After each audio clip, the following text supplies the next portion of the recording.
Hello and welcome to a special edition of Dish Shelved with Adam White. I just wanted to make a little video to note the passing of both Neal Adams about a week ago and George Perez within the last day or so. Anybody that's into comics knows who these two guys are. They were generational talents. Neal Adams uh, redefined Batman at DC Comics, and he's really the reason you see the Batman today that you do. The Dark Knight, uh, the one that's not the campy version of the 60s, he brought it into a new era. Um, I have something really neat. I've got the first volume of Batman illustrated by Neal Adams. Now, I wasn't at the convention this came from, but my brother was, and he very kindly brought me this, which he met Neal Adams, and he had it autographed and a Batman sketch for me from Neal Adams, and that is incredible. And I'm grateful to him for bringing that to me. And it just reminded me how special it was to me when I found out that Neal Adams had passed last week. And he brought in a new era for Batman, and he brought in a new era for Green Lantern and Green Arrow. He took two disparate characters and put them together with Denny O'Neil and made them work and made them both probably the best they've ever been. And Neal Adams was his heyday was a little bit before my time, but I do remember him from uh, any of the Marvel and DC stuff that he did, and even he had his own company, Continuity Comics, which I was really into for a while.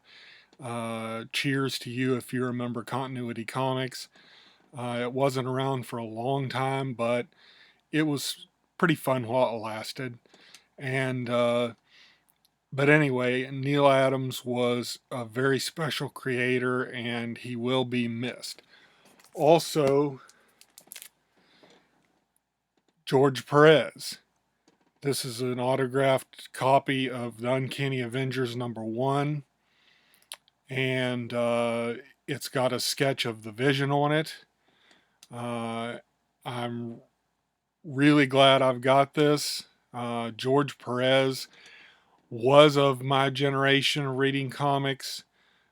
He came to the fore in the early 80s to the mid 80s, and I actually had the opportunity to meet him at a convention, I think back in about 2006, and such a nice guy. Signed several things for me. Got my picture taken with him, which is on an old computer that I can't get to right now, so I can't show you that. But I did have my picture taken with him, and it was a really good memory for me because he was such a nice guy and such a talented artist. He did the Avengers and the JLA back in the 80s. He revitalized the New Teen Titans and created one of my favorite characters of all time, Deathstroke. Uh, that was his doing. I really enjoy Deathstroke to this day. And then he had another run on Avengers, which was really a great one, I thought. Uh, this was back in the probably the late 90s, mid to late 90s. But he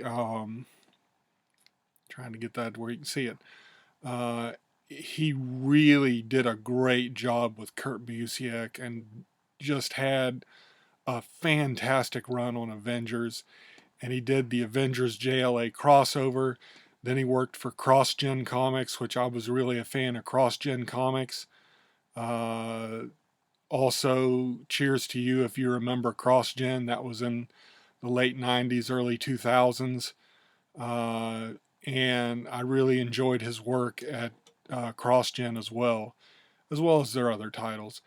But So I really wanted just to come on and say that George Perez and Neal Adams were the talents of their generations, and that they will be sorely missed by all comic fans, myself included. And I really hope that you will go out and give their work a try, because they were just absolutely two of the most talented people you could have met.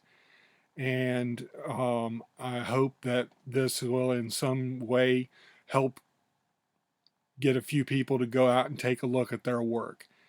But I just wanted to note the passing of two giants of comic books, George Perez and Neal Adams. And thank you, gentlemen, for all you did for comics and for us as kids and as adults. And thank you for the great work that you did. And I know I'm going to miss you guys, and I'm sure that everyone else will too. So thanks for hanging out with me for this. And please check out the work of George Perez and Neal Adams. They're both very special creators. Thank you, and I'll see you next week for a regular program.